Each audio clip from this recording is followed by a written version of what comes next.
بسم الله الرحمن الرحيم الحمد لله رب العالمين والعاقبة للمتقين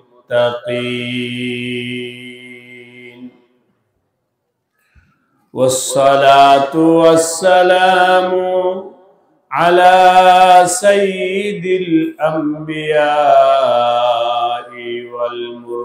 والمرسلين وعلى آله وأصحابه أجمعين أما بعد فأعوذ بالله من الشيطان الرجيم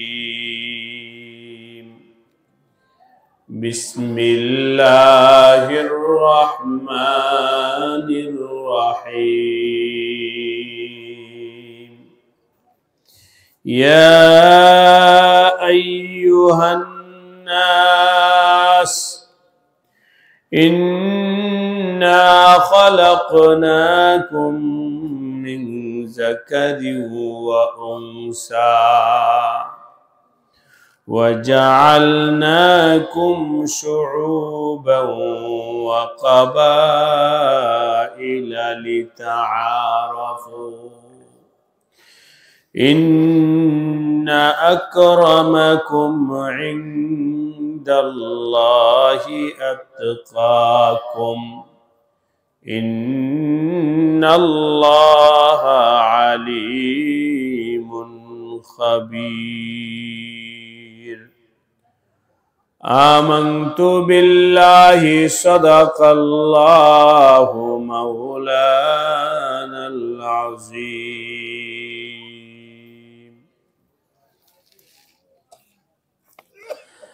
ময়মনসিংহ হালুয়াঘাট ধারা টিকরিয়া নুরুল হুদা কওমি মহিলা মাদ্রাসার চতুর্থ বার্ষিক ইসলামী সম্মেলনে সম্মানিত সভাপতি হযরত উলামায়ে কেরাম, মুরব্বিয়ানে কেরাম, যুবক ভাইরা, পর্দার আড়ালে আমার মা ও বোনেরা, আল্লাহ রাব্বুল আলামিনের দরবারে অসংখ্য শুকরিয়া যে আল্লাহ রাব্বুল আলামিন আমাদেরকে দয়া করে আজকের এই মুবারক মাহফিলে আসার বসার তৌফিক দান করেছেন।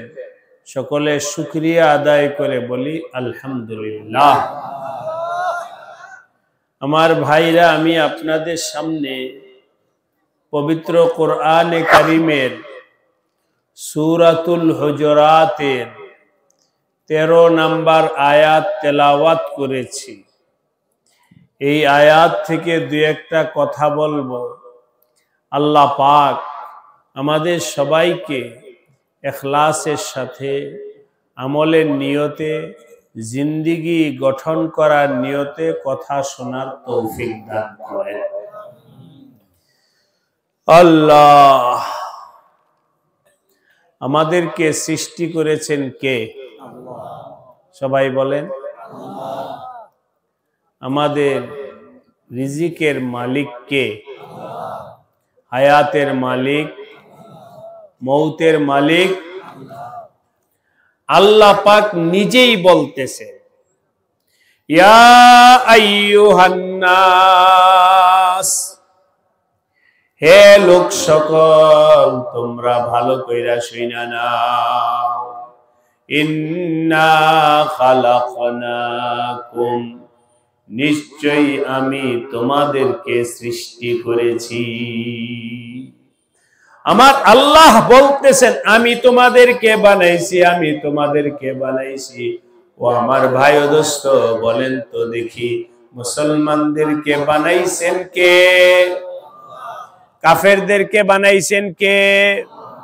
সারা দুনিয়াতে আসমানের নিচে জমিনের উপরে যত মানুষ শুধু মানুষ নয়, যত মখলুক আছে সমস্ত মখলুককে বানানে ওয়ালা একমাত্র কে? তুমি আল্লাহকে মানো অথবা না মানো, তুমি তোমার খালেকের স্বীকৃতি দাও অথবা না দাও, তোমাকে বানাইছেন তিনি, তুমি মানলেও তিনি খালেক, না মানলেও তিনি খালেক। ঠিক কিনা বলেন? পৃথিবীতে অনেক ধর্ম, অনেক মত, অনেক পথের লোক আছে। আমার ভাই ও দোস্ত, একটু জিজ্ঞাসা করবেন ভিন্ন ধর্মের লোকদেরকে, জিজ্ঞাসা করবেন, এই মিয়া তোমার খালেক কে বলো? দেখেন উত্তর কি দেয়।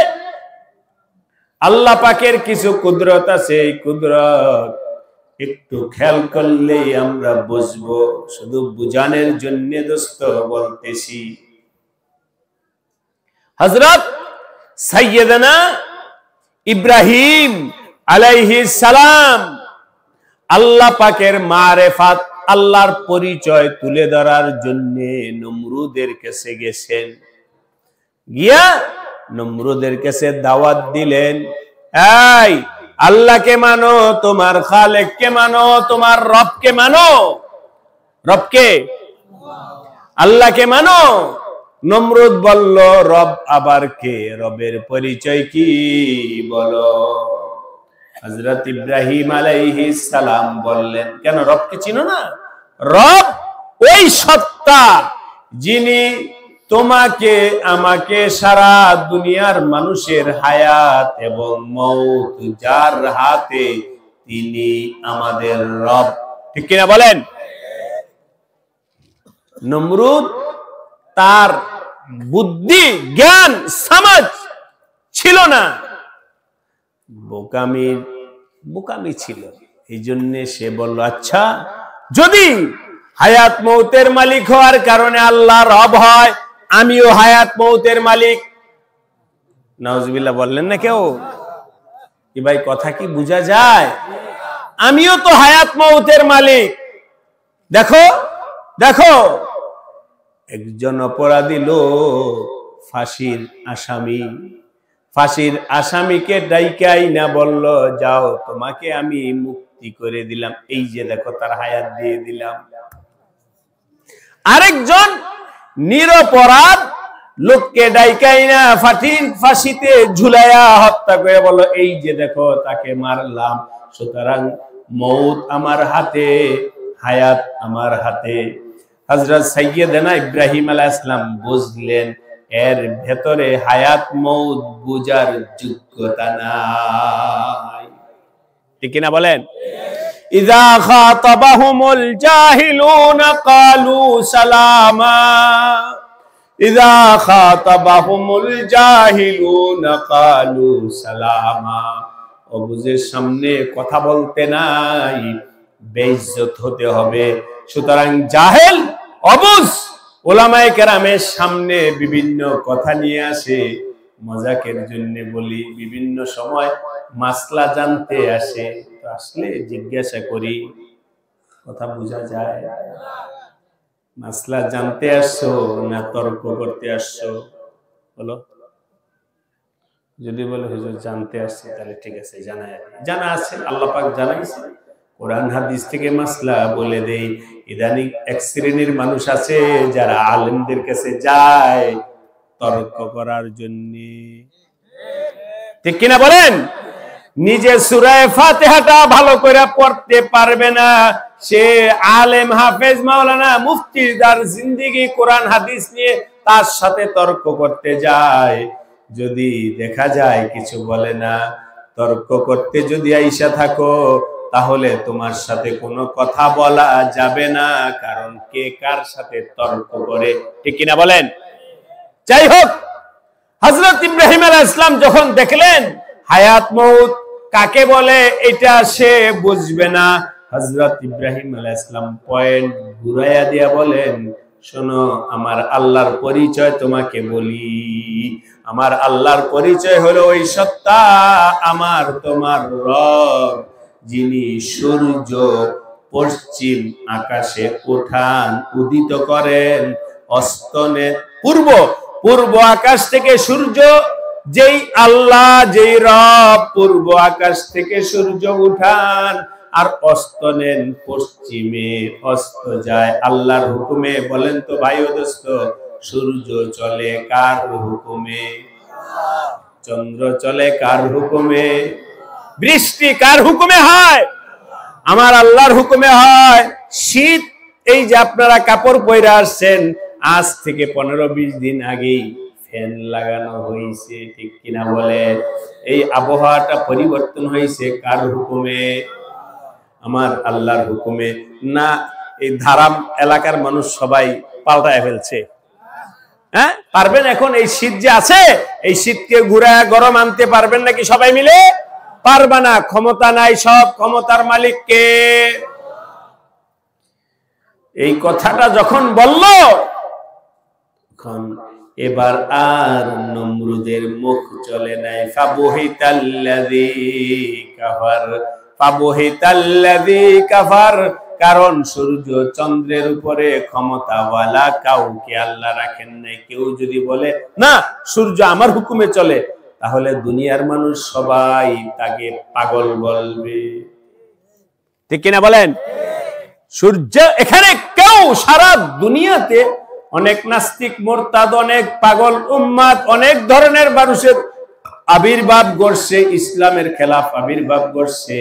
কিন্তু কিছু কিছু বিষয় আছে, এগুলোর ব্যাপারে কথা বলার দুঃসাহস কারোই ছিল না। তার মধ্যে একটা বলতেছি, সূর্যের উপরে আমার ক্ষমতা আছে। আমি আমার জানা মতে বলতেছি, এমন দাবিওয়ালা মানুষ দুনিয়াতে নাই, ঠিক কিনা বলেন? আরেকটা যেটা আমি এখন আলোচনা করব, জিজ্ঞাসা করেন একজন হিন্দুকে তোমার খালেক কে, জিজ্ঞাসা করেন একজন বৌদ্ধকে তোমার খালেক কে, জিজ্ঞাসা করেন একজন নাস্তিককে তোমার খালেক কে। সারা দুনিয়ার যত ধর্মের লোক আছে সবাইকে জিজ্ঞাসা করো তোমার খালেক কে। সুস্পষ্ট বক্তব্য দেনেওয়ালা কেউ পরিষ্কার দিতে পারবে না দোস্ত। এই ঈমানওয়ালা, কোরআনওয়ালারা ভালো কইরা বুঝো, মুসলমান যেভাবে একিনের সাথে বলতে পারে আমার খালেক একমাত্র কে? সবাই বলেন আমার খালেক কে? অন্য ধর্মের লোকদেরকে জিজ্ঞাসা করেন তো ওরা কি বলে? গোজামিল দিবে, ডানে বামে কথা বলবে। কারণ আমি খালেক, এই কথাটা কেউ বলতে সাহস পায় নাই। কেন? যদি বলে আমি খালেক, মানুষ হাসবে। বলেন খালেক হওয়ার দাবি করেছেন একমাত্র কে?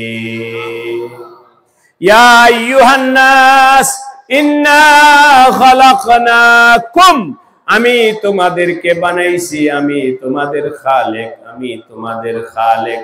বলেন আল্লাহু আকবার। আমার ভাই ও দোস্ত, খালেক আবার এমন খালেক বোঝানোর জন্য বলতেছি। আপনাদের এই ঘর, এই যে টিনের ঘর, এটা কোনো মিস্ত্রি দিয়া বানানো হয়েছে? মিস্ত্রি, মাদ্রাসার কর্তৃপক্ষ মিস্ত্রিকে কামলা নিছে, কথার কথা রোজানা হয়তো 500 বা 1000 টাকা দিয়ে কামলা নিছে। ও কাজ কইরা দিছে, টাকা নিয়ে চলে গেছে। এখন আর এই ঘরের সাথে কামলার কোনো সম্পর্ক নাই, আছে?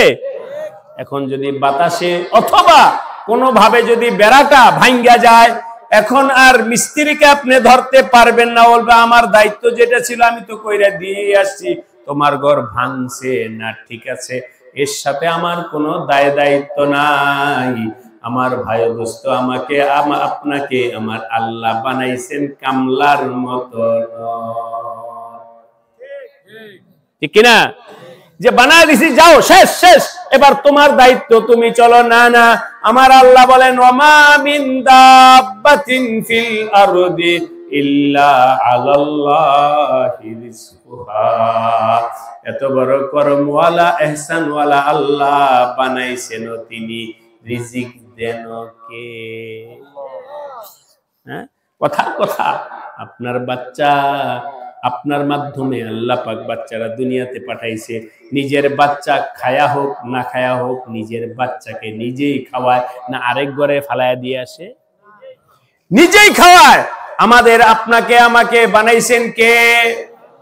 ওই আল্লাহ বানায়া দোস্ত কারো হাতে ছাইরা দেন নাই। আল্লাহ পরিষ্কার ভাবে বইলা দিছেন, বান্দা তোমাকে যে আল্লাহ আমি বানাইছি, রিজিক ও সেই আল্লাহই আমি তোমাদেরকে দান করব। বলেন, এই কথা বলে আমি সামনের দিকে যাব। আমাদের খালেক কে? রিজিক দাতা কে? হায়াতের মালিক কে? মৌতের মালিক কে? জীবনের মূল উপাদান তো সব আমার আল্লাহর হাতে। সুতরাং কোন দিকে যাইতেছো আল্লাহকে নামাই না, কোথায় দৌড়াও কোথায় দৌড়াও, কোথাও তো যাইতে পারবা না। ঠিক কিনা বলেন? কোথাও যাইতে পারবা না। রিজিকের জন্য তার কাছে যাইতে হবে, হায়াতও তার কাছে, মৌতও তার কাছে। এই জন্য ভাই ও দোস্ত, আল্লাহ পাক দুনিয়াতে নবীদেরকে পাঠায়া বলছেন, ফাফিরু ইলাল্লাহ। মুহাব্বতের সাথে বলি লা ইলাহা ইল্লাল্লাহ, লা ইলাহা ইল্লাল্লাহ, লা ইলাহা ইল্লাল্লাহ। বলেন বলেন বলেন, লা ইলাহা ইল্লাল্লাহু মুহাম্মাদুর রাসূলুল্লাহ সাল্লাল্লাহু আলাইহি ওয়াসাল্লাম। আল্লাহর নাম বলতে কোনো সমস্যা আছে? একটু বলেন তো আল্লাহু আকবার। আরেকবার বলেন, সবাই বলেন। আমার ভাই ও দোস্ত, কথায় কথায় আসলো বইলা যায়, আলেম ওলামা মাহফিলে যখন আপনারা যাইবেন, আলেম সাহেব যখন বয়ানের মাঝখানে সুবহানাল্লাহ বলতে বলে, ওই সময় বইলেন। রাজি?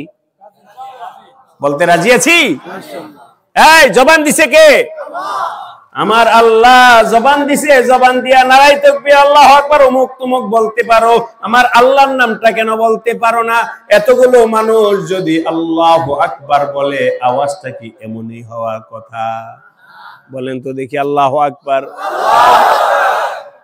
কি জন্যে? বয়ানের সময় আলেম সাহেবরা সুবহানাল্লাহ আলহামদুলিল্লাহ বলতে বলে। এই জন্যে কথা বললে কি আপনারা মনে কষ্ট পাবেন? দোস্ত, গুনাহ করতে করতে কলবটা তালা মাইরা গেছে, আটকায়া গেছে। এই জন্য তালাটা খোলার জন্য আলেম সাহেব বলে, একটু বলো লা ইলাহা ইল্লাল্লাহ। বলো না। আরে এখন তো বলার শক্তি আল্লাহ দিছেন, জবান আল্লাহ দিছেন। একটা সময় এমন আসবে, না বলতে না বলতে না বলতে না বলতে একটা সময় বলতে চাইবা, ওই সময় বলতে পারবা না। কোন সময় বলতে চাইবা? দেখেন, কথা আসলো এই জন্য বলতেছি দোস্ত।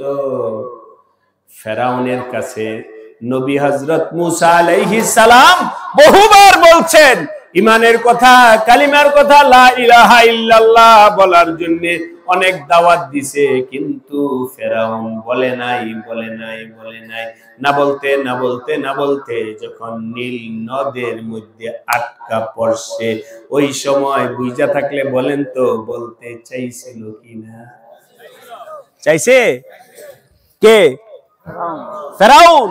ফেরাউন ওই সময় কালিমা বলতে চাইছে দোস্ত, কিন্তু কালিমা শুধু বলতে চাইছে তাই নয়, সে তো বলছিল একবার আমানতু বিরাব্বি মুসা ওয়া হারুন। আল্লাহ পাক তাফসীরের কিতাবের মধ্যে আসছে, আমার আল্লাহ চাইছে না ও দ্বিতীয়বার বলুক, এই জন্য আর দ্বিতীয়বার বলতে পারে না। এক সময় আমি আপনিও বলতে চাইবো, আজকে যদি মুখটা চালু না করো, আল্লাহর নাম জিকির করতে লজ্জা লাগে, জিকির করতে গাফলতি লাগে, আল্লাহর নাম বলতে কি মনে করো? আল্লাহ পাক ভালো জানেন। আল্লাহ আমাদের সবাইকে হেদায়েত দান করে, বলেন আমিন। এক সময় চাইবা বলতে, তোমার চতুর্পাশে যখন মৃত্যু সজ্জায় শায়িত হয়ে থাকবে মা বাবা, অথবা ছেলে মেয়ে কালিমার তালকিন করবে কালিমা পড়ানোর জন্য, কিন্তু আল্লাহ না করেন ওই সময় কালিমা আসবে না। আল্লাহ মাফ করে বলেন আমিন। আমাদের একজন মুরব্বী ছিলেন হযরত মাওলানা ইদ্রিস সন্দীপী রহমাতুল্লাহ আলাই, শাইখুল ইসলাম হযরত হোসেন আহমদ মাদানী রহমাতুল্লাহ আলাইর খলিফা ছিলেন। হযরত মাওলানা ইদ্রিস সন্দীপের পীর সাহেব হুজুর রহমাতুল্লাহ আলাই বলতেন, ও বাবারা ভালো করে বুঝো, গ্রামগঞ্জে আইসক্রিম বিক্রি করে, আছে আপনাদের মাথায় নিয়ে আইসক্রিম আইসক্রিম আইসক্রিম বিক্রি করে, দিনভর আইসক্রিমের আওয়াজ লাগায় বাড়িতে বাড়িতে। যখন এই লোকটা দিনভর আইসক্রিম আইসক্রিম বলছে, এই যখন রাত্রে শুয়া পড়ে ঘুমের ঘরেও অজান্তে কি বলে, কেন ওই দিনভর বলছে যে, অথচ এখন অনিচ্ছায় মুখ দিয়া আইসক্রিম বলতেছে। স্ত্রীর গায়ে কি কও, ঘুম থেকে উঠে কয়, কি কইছি কইতে পারি না, অনিচ্ছায় আইসক্রিম কেন বলে দোস্ত, দিন ভরে যে বলছে। যেই আল্লাহর বান্দা নিজের জবানে আমার আল্লাহর জিকির চালু করবে, কলবের মধ্যে আল্লাহর জিকির চালু করবে, ওই বান্দা যখন বেহুশ হয়ে পড়বে, ওই বান্দা মৃত্যুর সময় যখন ওই বান্দা বেহুশ অবস্থায় থাকবে, ওই অবস্থায়ও আমার আল্লাহ তোমার জবান দিয়ে আইসক্রিম বের করে দিবে। ওইটাই আর কি বের হবে, জিকির কালিমা। তোমার মুখ দিয়ে আল্লাহ কালিমা জারি কইরা দিবেন। আমার নবী সাল্লাল্লাহু আলাইহি ওয়াসাল্লাম বলেন, মান কানা আখিরু কালামিহি লা ইলাহা ইল্লাল্লাহ দাখালাল জান্নাহ। কারো জিন্দেগির শেষ কালিমা যদি লা ইলাহা ইল্লাল্লাহ হয়ে যায়, জান্নাতে সে যাবে। ও আমার ভাইরা, আমি আপনার মৌত যেন কালিমার সাথে হয়, কে কে চান একটু হাত উঠায় দেখান। আল্লাহ সবাইকে তৌফিক দান করে বলেন আমিন। হাত নামান। এই মাহফিলের উদ্দেশ্য আপনাদেরকে ছোটখাটো করা নয়, দুস্থ জিন্দেগির চাক্কাটা একটু চালু কইরা দেওয়া। তার জন্য যাতা ওয়ালাম তাসলুক মাসালিকাহু فإن السفينة لا تجري على اليابس। কই যাইবা? ঢাকায়। ঢাকায় যদি যাইতে চাও ঢাকার গাড়িতে উঠতে হবে, ঠিক কিনা? এখান থেকে ঢাকা কোন দিকে বলেন? দক্ষিণ দিকে। হালুয়াঘাট থেকে ঢাকা দক্ষিণ দিকে। ঢাকায় যদি যাইতে চাও দক্ষিণ দিকের গাড়িতে উঠতে হবে। উত্তর দিকের গাড়িতে ওইটা বলে ঢাকায় যাইতে চাই। লোকের ভাই পাগলা কই যাস? মোর ঘোরা, ঠিক কিনা বলেন? মুখে বলো কালিমা বলতে চাই মৃত্যুর সময়, আর এখন কালিমা বলো না।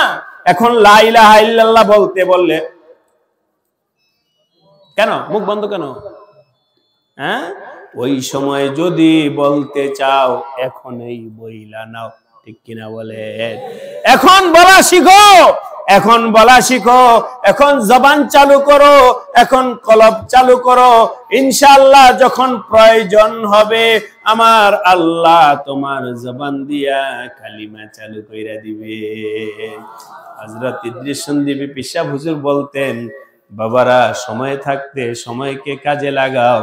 যখন তোমাকে কবরে রাইখা আসা হবে, ফেরেশতা জিজ্ঞাসা করবে মান রব্বুক,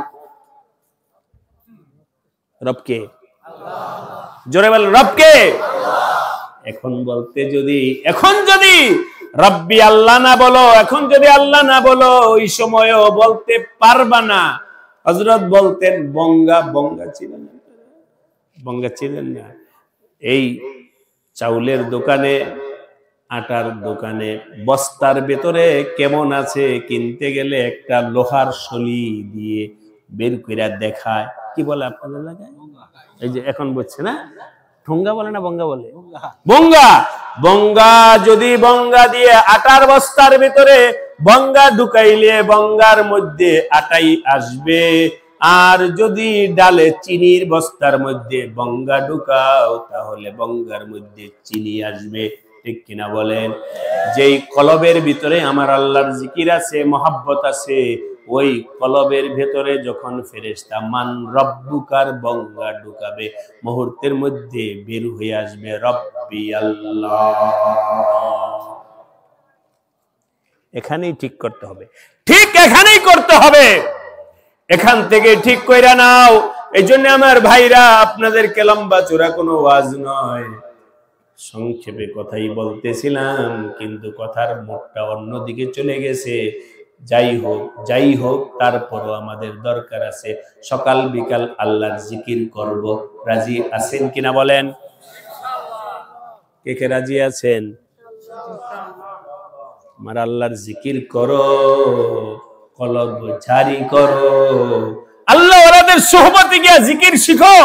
কিভাবে জিকির করতে হবে, কিভাবে আল্লাহকে ডাকতে হবে, কিভাবে আমার কলবটাকে জারি করব, কিভাবে মৌতের সময় আমার কালিমাটা জারি হয়, কিভাবে কবরে আমার কালিমাটা জারি হয়। আল্লাহ ওয়ালাদের সোহবতে যাও, সান্নিধ্য যাও। ये दौलत नहीं मिलता है बादशाहों की खजीने में। আমার আল্লাহর মহব্বত, আল্লাহর জিকিরের ভান্ডার, আমার আল্লাহর জিকির, আল্লাহর মহব্বত রাজা বাদশাদের সিংহাসনে পাওয়া যায় না। এগুলো কোনো ডাক্তারের দোকানে পাওয়া যায় না, কোথাও পাওয়া যায় না। আমার আল্লাহর মহব্বত, আল্লাহকে যদি পাইতে চাও, আল্লাহ ওয়ালাদের সোহবতে যাও। ঠিক কিনা? আল্লাহ আমাদের সবাইকে তৌফিক দান করেন। বানাইছেন কে? জোরে বলেন আল্লাহ। ইন্না খালাকনাকুম মিন যাকারিন ওয়া উনসা, পুরুষ মহিলা থেকে আল্লাহ বানাইছেন। বানানেওয়ালা খালেক আল্লাহ, পুরুষের খালেক আল্লাহ, মহিলাদের খালেক আল্লাহ। ইন্না খালাকনাকুম মিন যাকারিন ওয়া উনসা ওয়া জাআলনাকুম শুউবান ওয়া কাবাইলা লিতাআরাফু। এই অংশটা লম্বা আলোচনা করব না, ওই আপনাদের বাস টার্মিনাল হালুয়াঘাট ওখানে বয়ান করে আসলাম। এই বিষয়ের উপরে ওখানে লম্বা আলোচনা হয়েছে, সংক্ষেপে বলছি। এই বংশ নিয়া ফখর কইরো না, টাকা পয়সা নিয়া বাহাদুরি কইরো না, ক্ষমতা নিয়া বাহাদুরি কইরো না, ধন সম্পদ জমিন জামা নিয়া বাহাদুরি কইরো না। এগুলো কোনটাই কবরে যাবে না। আমার এই আছে, আমার সেই আছে, দোস্ত কিছুই নাই, কিছুই নাই, কিচ্ছু সাথে যাবে না।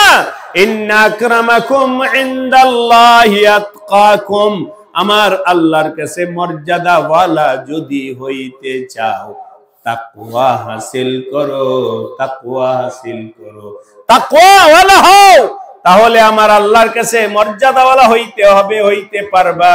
তাকওয়া ছাড়া কোনো দাম নাই। তুমি কোটিপতি, দাম নাই। ক্ষমতাওয়ালা, দাম নাই। আমেরিকার প্রেসিডেন্ট, আল্লাহর এখানে দাম নাই। রাশিয়ার প্রেসিডেন্ট, আল্লাহর এখানে 5 পয়সার দাম নাই। আমার আল্লাহর কাছে ওই ঈমান আর তাকওয়াওয়ালার দাম যে পথের ফকির। ঠিক কিনা বলেন? তুমি যদি পথের ফকির হও আর যদি তোমার ভিতরে তাকওয়া থাকে, তাহলে আমার আল্লাহর কাছে দামি হইবা। এই জন্য আমার ভাই ও দোস্ত, আপনাদের সকলের কাছে বইলা গেলাম, ঈমানওয়ালা তাকওয়াওয়ালা হও, ঈমানওয়ালা তাকওয়াওয়ালা হও। আল্লাহ আমাদের সবাইকে তাকওয়াওয়ালা হওয়ার তৌফিক দান করে। চেষ্টা করব, জোরে বলেন কি চেষ্টা করব? কি চেষ্টা? তাকওয়াওয়ালা হওয়ার চেষ্টা করো। জমিনওয়ালা হওয়ার চেষ্টা করলে লাভ হবে না, বাড়িওয়ালা হওয়ার চেষ্টা করলে কোনো ফায়দা হবে না। ও আমার ভাইরা, তাকওয়াওয়ালা হওয়ার চেষ্টা করো। ইন্না আকরামাকুম ইনদাল্লাহি আতকাকুম, তাকওয়াওয়ালা হওয়ার চেষ্টা করো। আল্লাহ আমাদের সবাইকে চেষ্টা করার তৌফিক দান করেন। চেষ্টা করতে, চেষ্টা করতে দেনেওয়ালা কে? হেদায়েতের মালিক কে? তৌফিক দেনেওয়ালা কে? কিন্তু তোমার চেষ্টা করতে হবে, চেষ্টা করতে হবে। যদি চেষ্টা করো, আমার আল্লাহ দিয়ে দিবেন। পবিত্র কোরআনে কারিমে আছে, একজন সাহাবী ছিলেন হযরত আব্দুল্লাহ ইবনে উম্মে মাকতুম রাদিয়াল্লাহু তাআলা আনহু, সাহাবী ছিলেন, অন্ধ, চোখ ছিল, দেখতেন না, জন্ম থেকে অন্ধ, কিন্তু তার ভিতরে ঈমানি জজবা ছিল, আমলি জজবা ছিল, আল্লাহকে পাওয়ার আগ্রহ ছিল, আল্লাহকে পাওয়ার। হযরত আব্দুল্লাহ ইবনে উম্মে মাকতুমের ভিতরে আল্লাহকে পাওয়ার আগ্রহ ছিল। একটু দোস্ত খেয়াল কইরা বুঝার চেষ্টা কইরেন। কেন বললাম এটা পরে বলবো। একবার সংক্ষেপে বলছি, মক্কার পয়সাওয়ালা ক্ষমতাওয়ালারা আমার নবীজির কাছে প্রস্তাব নিয়ে আসলো, হে মুহাম্মদ, তুমি যেই ধর্মের দাওয়াত দিতেছ, এই ধর্মের ব্যাপারে তোমার সাথে একটু আলোচনায় আমরা বসতে চাই, তোমার কথা শুনবো, তোমারটা সঠিক নাকি এটা আমরা শুইনা দেখব, তোমার সাথে বসতে চাই। আমার নবীজি তো আচ্ছা আসো আসো আসো, কিন্তু একটা শর্ত আছে, একটা শর্ত আছে, আমরা যখন তোমার সাথে কথা বলবো ওই সময় ওই মজলিসে কোন গরিব ফকির থাকতে পারবে না, গরিবরা এখানে থাকতে পারবো না। ওই তোমার পেছনে সবসময় গরিবরা ঘুরে, ফকিররা ঘুরে, এদের সাথে বসতে আমাদের একটা প্রেস্টিজের ব্যাপার আছে। আমরা এত ক্ষমতাওয়ালা মানুষ, ফকির ফুকারাদের সাথে বসবো? সুতরাং আমরা যখন বসবো আমাদেরকে ভিআইপি মর্যাদা, প্রাইভেট সময় দিতে হবে। কথাটা কি আপনারা বুঝতে পারছেন? নবীজি, আমাদের নবীজির সম্পর্কে দোস্ত এখন বইলা শেষ করতে পারবো না, বলতেও যাব না। হাদিসুন, নবীজির ইচ্ছা ছিল, আচ্ছা যত কিছু শর্তেই হোক না কেন, তারপরও তারা আমার আল্লাহর কথাটা শুনুক। বুঝেন নাই কথাটা? ও মাইনে নিলাম, তারপরও তারা আমার আল্লাহর কথাটা শুনুক। এই ভাইরা, ভালো করে বুঝা নিও, আমার নবীজি গরিবদেরকে অবজ্ঞা করার জন্য নয়, বরং তাদের কাছে আমার আল্লাহর বাণীটা শোনানোর জন্য নবীজি শর্তটা মাইনা নিলেন। আসো, এদেরকে নিয়ে নবীজি বসছেন। এমত অবস্থায় অজান্তে আব্দুল্লাহ ইবনে উম্মে মাকতুম চলে আসছে, অন্ধ সাহাবী। সে তো বুঝে নাই যে নবীজি কাদের সাথে বসছে। আইসা পড়ছে, নবীজি ইঙ্গিতে তাকে বলছে যে তুমি পরে আইসো, যাও এদের সাথে একটু কথা বইলা দেখি ওরা ঈমান আনে কিনা। আমার ভাই ও দোস্ত, আমার আল্লাহ আয়াত নাজিল করছেন, আবাসা ওয়া তাওয়াল্লা আন জাআহুল আ'মা। হে আমার হাবিব, আগ্রহ নিয়ে আসছে আব্দুল্লাহ ইবনে উম্মে মাকতুম। দেখি আপনারা বুঝছেন কিনা। আগ্রহ নিঃশর্ত আগ্রহ ছিল আব্দুল্লাহ ইবনে উম্মে মাকতুমে, ঠিক কিনা? কিন্তু মক্কার পয়সাওয়ালা নেতৃবৃন্দ, ক্ষমতাওয়ালা, তারা আমার নবীজির কাছে আসছে আগ্রহ নিয়ে নয় দোস্ত, শর্ত দিয়ে। বলেন বলেন, কি দিয়ে আসছে? শর্ত দিয়ে আসছে। এই হলে আমরা যাব, এই না হলে যাব না। আল্লাহ পাক বললেন, ইসলাম দিনের জন্য কুল হুয়াল্লাহু আহাদ আল্লাহুস সামাদ, আল্লাহ কারো মুখাপেক্ষী নয়। বলেন, আল্লাহ কারো মুখাপেক্ষী নন। সুতরাং যারা শর্ত দিয়ে আসছে, কোনো শর্ত নাই, নিঃশর্তে বলতে হবে লা ইলাহা ইল্লাল্লাহ মুহাম্মাদুর রাসূলুল্লাহ। আল্লাহকে নিঃশর্তে মানতে হবে, দিনের কাজ নিঃশর্তে করতে হবে, দিনের কাজ নিঃশর্তে করতে হবে। আল্লাহকে নিঃশর্তে মানলেই তোমার মানা হবে, নতুবা হবে না। হে আমার হাবিব, উম্মে মাকতুমকে কেন তুমি ফিরাইয়া দিলা? কেন? তার ভিতরে দোস্ত তলব ছিল। আল্লাহ আমাদের সবার ভিতরে ঈমান, আমল, তাকওয়া হাসিলের আগ্রহ দান করেন। বলেন আমিন। একটু জোরে করে বলেন তো দেখি আমিন। এখন বলতেছি কেন এটা বললাম, হেদায়েতের মালিক তো আল্লাহ। আমি ওয়াজ করলেই যে আপনারা সবাই হেদায়েত তাকওয়াওয়ালা হয়ে যাবেন, বিষয়টা এমন নয়। আমার আল্লাহ যদি আপনাকে কবুল করেন তাহলে দিল ঘুরাবে, আমার বয়ানে হবে তা নয়, কিন্তু নিজের ভিতরে আগ্রহ থাকতে হবে। জানি না, আমার বাড়ি মুন্সিগঞ্জ, এই এলাকার 2 জন মুন্সিগঞ্জে গেছে দাওয়াত দেওয়ার জন্য। কোন জায়গার জন্য দাওয়াত? বলে হালুয়াঘাট ধারা বাজার। আমি বললাম বাজারটা তো শুনছি প্রসিদ্ধ বাজার, কিন্তু দূর আছে, যাওয়া যাবে না, এত দূরে যাওয়া যাবে না, কষ্ট। তারা এখান থেকে যখন আমার মুন্সিগঞ্জে সব গুজারিতে গেছে, আমি বললাম আপনারা কি এই জন্যই আসছেন? হুজুর এই জন্যই আসছি। আল্লাহ আমাদের সবাইকে মাফ করে দেবেন, বলেন আমিন। নিজের বরত্বের জন্য বলছি না ভাই দোস্ত, আমাদের আকাবির আসলাফ ওলামায়ে দেওবন্দ কোন দুনিয়ার ব্যাপারে ডিমান্ড নাই, বাহাদুরি নাই, কোন শর্ত নাই, কোনো কিচ্ছু নাই। যেখানে দিনের জরুরত আছে ডিমান্ড ছাড়া তারা সেখানে গিয়া দাওয়াত দেন, ঠিক কিনা বলে? আমি বললাম আমরা এমন কিছু হই নাই ধারা বাজার থেকে কষ্ট করে এখানে এসে দাওয়াত দিতে হবে। ফোন করে বললেই হইতো, ফোন করে বললেই হতো। কেন আপনারা আসছেন এত কষ্ট করে?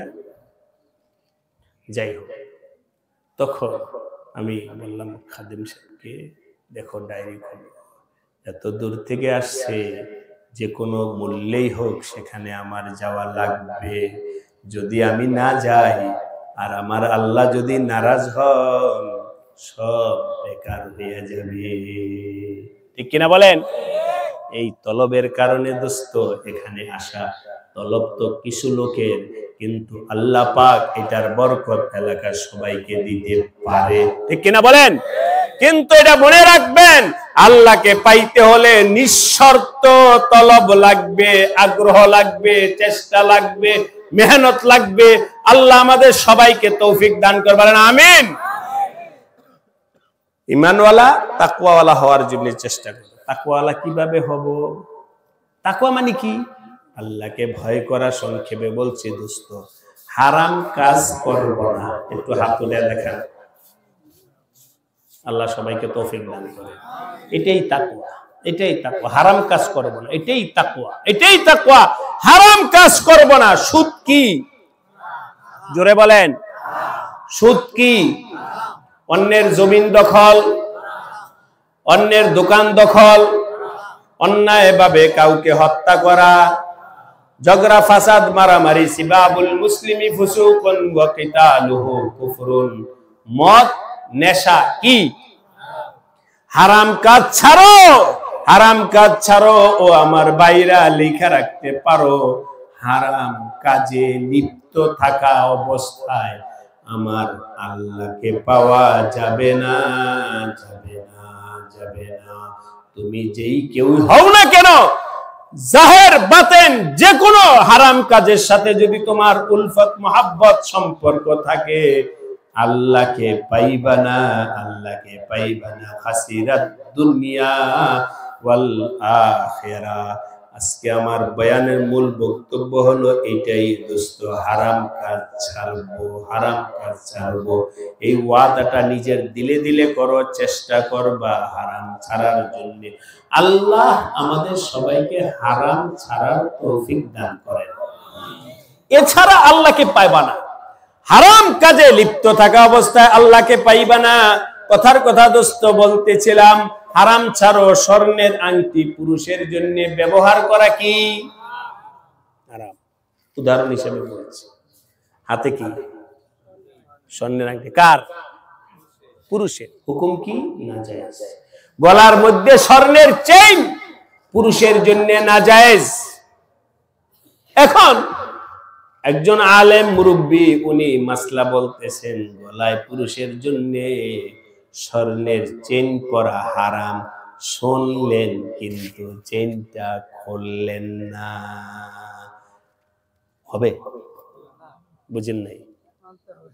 কি করতে হবে? খোলো খোলো খোলো। হাতে আংটি স্বর্ণের, ওয়াজ শুনতেছে, হাতের মধ্যে আংটি ঠিকই আছে। এই ওয়াজ শোনার দ্বারাই দোস্ত জিন্দেগি পাল্টাবে না। ও আমার ভাইরা, মনটাকে নরম করো, আংটিটা খোলো, মুহূর্তের মধ্যে হারাম থেকে বের হয়ে আসো। এখানে যারা আছেন, আপনাদের হিসাবে বলতেছি না, বর্তমান জামানা হিসাবে বলতেছি, সূক্ষ্মভাবে তালাশ করলে পাওয়া যাবে সবাই কোনো না কোনো নাজায়েজ কাজের সাথে সম্পর্ক। কিছু বলেন না? কে সম্পর্ক আছে? কেউ এটাই, কেউ সেটাই, কেউ সুদের সাথে, কেউ ঘুষের সাথে, কেউ বোনের হক নষ্ট করছে, কেউ মেয়ের হক নষ্ট করছে, কেউ প্রতিবেশীর হক নষ্ট করছে, কারো জমিন দখল করছে, কেউ কাউকে কষ্ট দিছে, কেউ কাউকে অন্যায় ভাবে হত্যা করছে, কেউ কাউকে অন্যায় ভাবে বকা দিছে, কেউ কাউকে অন্যায় ভাবে মুসিবতের মধ্যে ফেলছে। তালাশ করলে পাওয়া যাবে কমবেশ কোনো না কোনো হারাম, কেউ মিথ্যা বলার অভ্যাস, কেউ গীবত করার অভ্যাস আছে কিনা একটু বলেন। ছাড়বো? কই বলেন না যে চেষ্টা করব। আল্লাহ আমাদের সবাইকে তৌফিক দান করেন, তাহলেই জিন্দেগি পরিবর্তন হবে। ছাড়ো হারাম, ছাড়ো হারাম ছাড়ো। হাদিসের কিতাবের মধ্যে আসছে, আমার নবীজি বলেন, হযরত আব্দুল্লাহ ইবনে ওমর রাদিয়াল্লাহু তাআলা আনহু, হাদিসটা বলে আমি আমার বয়ান শেষের দিকে যাব। হযরত আব্দুল্লাহ ইবনে ওমর রাদিয়াল্লাহু তাআলা আনহু তিনি বলেন, আমার নবীজির কাছে আমি একটা হাদিস অনেকবার 7 বার থেকেও বেশি শুনেছি। শোনো হাদিসটা শোনো। আল্লাহ নবীজি বলেছেন, বনি ইসরাইলের একটা যুবক ছিল, তার নাম ছিল কিফিল। কি নাম ছিল? অভ্যাস ছিল খারাপ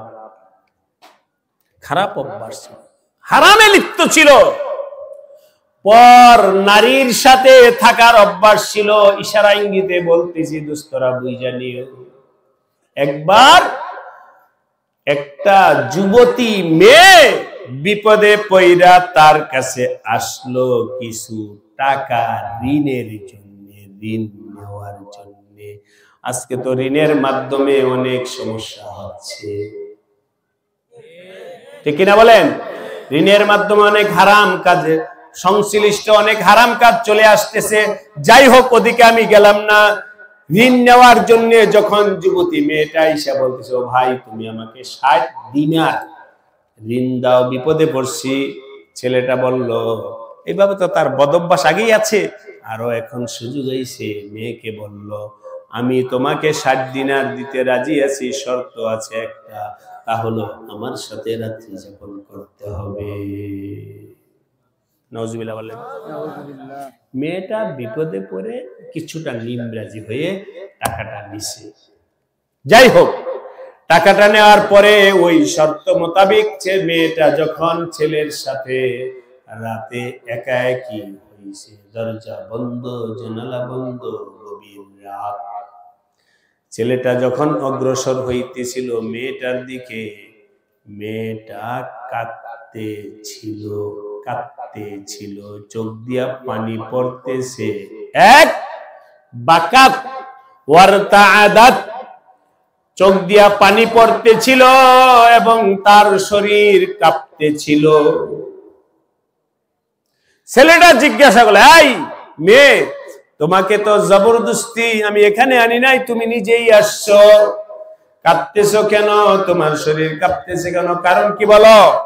মেয়েটা বলল, হে আমার ভাই, আমি তো শর্ত মোতাবেক তোমার কাছে আসছি, শুনে নাও, আমার জিন্দেগি এই পর্যন্ত কোনোদিন আমি এই ধরনের হারাম কাজের কাছে যাই না।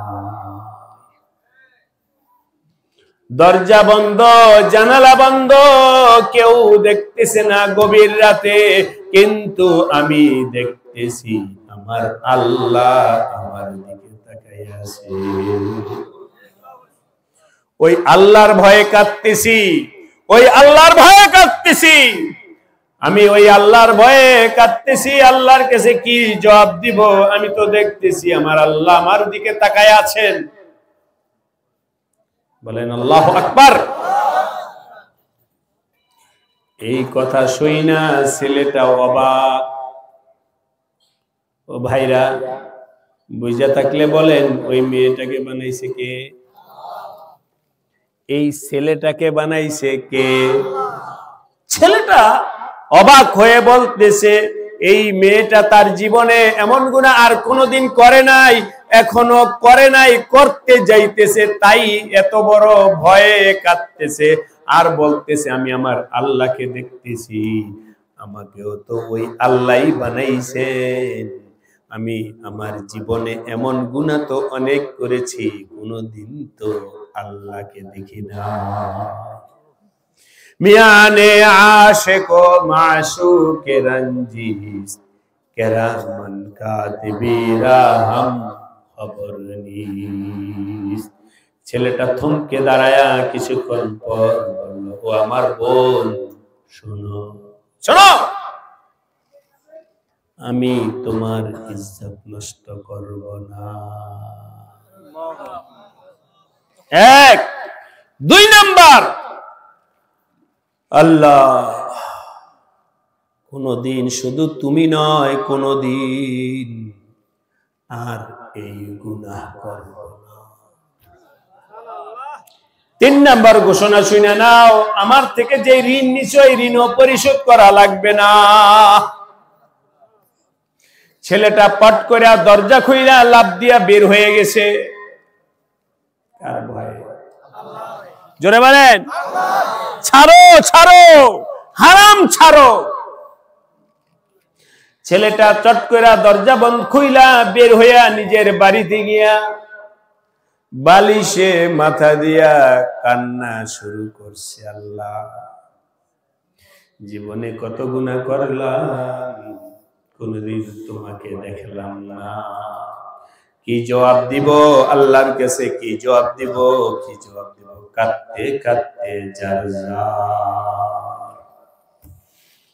ঘুমায়া পড়ছে। সকাল বেলায় মা ডাকতেছে, কিফিল কিফিল, ওঠো ওঠো। আওয়াজ নাই, ভিতর থেকে আওয়াজ আসতেছে না। এলাকার যুবকদেরকে ডাকছে, ও বাবারা দেখো তো আমার ছেলের কি হয়েছে, ও তো ঘরের ভেতর থেকে কোনো আওয়াজ দিতেছে না। যুবক বন্ধুরা এসে ডাকতেছে, কোনো আওয়াজ ভিতর থেকে আসতেছে না। দরজা ভাঙ্গা ঢুইকা দেখে কিফিল দুনিয়াতে নাই। বুঝা থাকলে বলেন তো, সে দুনিয়া থেকে ভালো অবস্থায় গেছে না খারাপ অবস্থায়? মাশাআল্লাহ, ভালো অবস্থায়, ভালো অবস্থায়। কাঁদতে কাঁদতে গেছে না? আচ্ছা শোনেন কি হয়। আল্লাহ যখন তার লাশটা যুবকরা বের করতেছিল, তার লাশটা বের করতেছিল, আল্লাহ পাক দোস্ত কবরে কি হবে, আখিরাতে কি হবে, আল্লাহ তার কুদরতের দ্বারাই গোপন রাখছেন, কিন্তু শিক্ষার জন্য কখনো কখনো কোন ক্ষেত্রে প্রকাশ করেন। যখন তার লাশটা ঘর থেকে বের করতেছিল, ওই সময় যুবকরা দেখে দরজার মধ্যে লেখা ইন্নাল্লাহ কাদ গাফারাল ইফলা। দরজার মধ্যে আল্লাহ পাক লেখা দিয়েছেন, এই দুনিয়ার মানুষ, তাকওয়ার বরকতে, গুনাহ ছাড়ার বরকতে আমার আল্লাহ কিফিলের জিন্দেগীর সব গুনাহকে মাফ করে দিয়েছে। দোস্ত যদি মাফ পাইতে চাও, গুনাহকে ছাড়তে হবে। যাদের সুদের সাথে সম্পর্ক আছে, সুদ ছাড়ো। কবরে যাওয়া লাগবে। যাদের ঘুষের সাথে সম্পর্ক আছে, ঘুষ ছাড়ো। যারা বাবার সম্পত্তি, রেখে যাওয়া সম্পত্তি একা দখল করে বসে আছো, বোনকে দেও নাই, এখনই আজকে রাত্রেই যোগ বিয়োগ কইরা আগামীকাল লোকদেরকে ডাইকা মাইপা বোনের অংশটা দিয়ে দাও। অন্যের হক নষ্ট করছো, অন্যের হক পরিশোধ করো। কে বোনের হক নাই? বাবা মারা গেছে, বাবার রেখে যাওয়া জমিনের মধ্যে ছেলের যেমন হক আছে, মেয়েরও হক আছে। সুতরাং শয়তানের ধোঁকায় পড়ে বড় ভাই সব জমিন দখল করে রাখছে, ছোট ভাইকে দেয় নাই। আছে কিনা?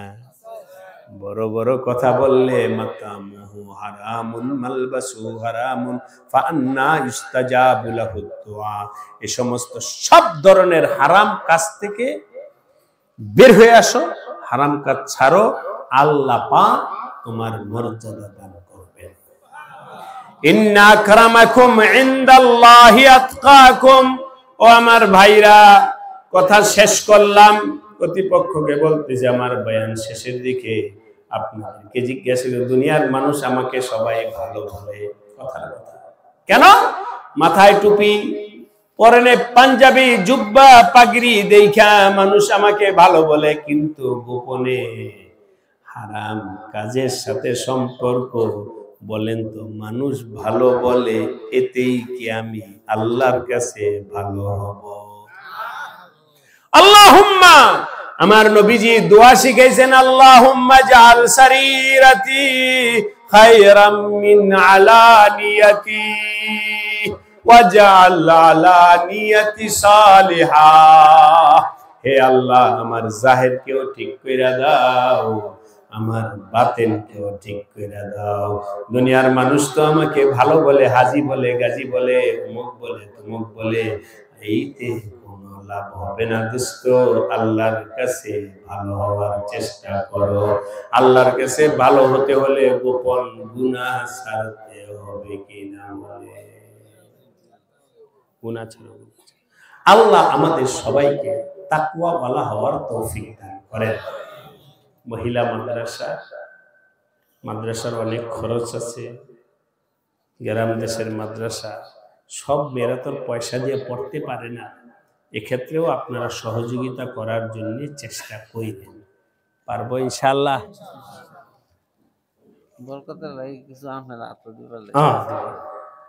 ও ভাইরা, মাদ্রাসাগুলো, ওই মসজিদে, আমি বাজারের মসজিদে বলে আসছি, মাদ্রাসা প্রত্যেক এলাকায় যেন মুক্ত কোরআনের শিক্ষা চালু হয়, এটা সদকায়ে জারিয়া হবে।